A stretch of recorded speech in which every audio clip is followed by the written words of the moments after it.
Hey, this is Daniel from Adorama. I'm here in my studio in New York City. We're making some portraits of Cadence by the window here. And of course, a lot of people love to use natural light. It's one of the best ways to shoot. But sometimes when you're inside and you're trying to use it, it can be a little bit tough to control. So I want to walk through some of the ways to make maybe your shot a little bit nicer.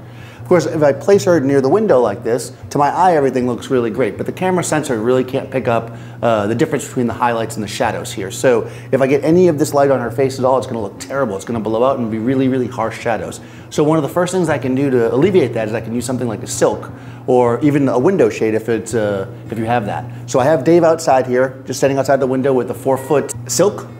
This is made by Scrim. Really super simple. You could also use a collapsible reflector, one that you could set up. And you just put the subject in the sun the way you want them. And then you have your assistant that's helping you move the silk between the sun and the subject. That way you'll lower the contrast. Right? This way the camera can actually handle the contrast between the highlights on Cadence's face and the neutral inside. So I'll show you what that looks like.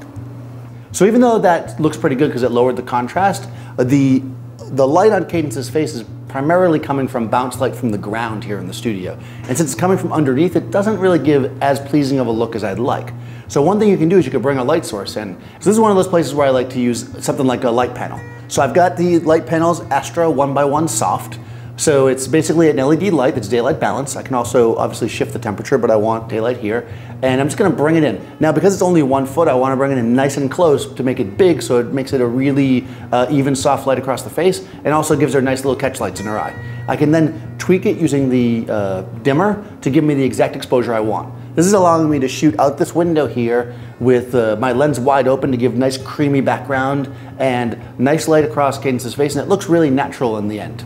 So let me show you what that looks like. So shooting with natural light is great, and it's really one of the best ways to shoot. But remember that you still need to be in control of your light if you really want to make your photos. So by using things like silks and LED lights or even a flash mixed with natural light, you'll really be able to take control of your photo. Thanks for watching. Be sure to subscribe to our YouTube channel, and I'll see you next time on set.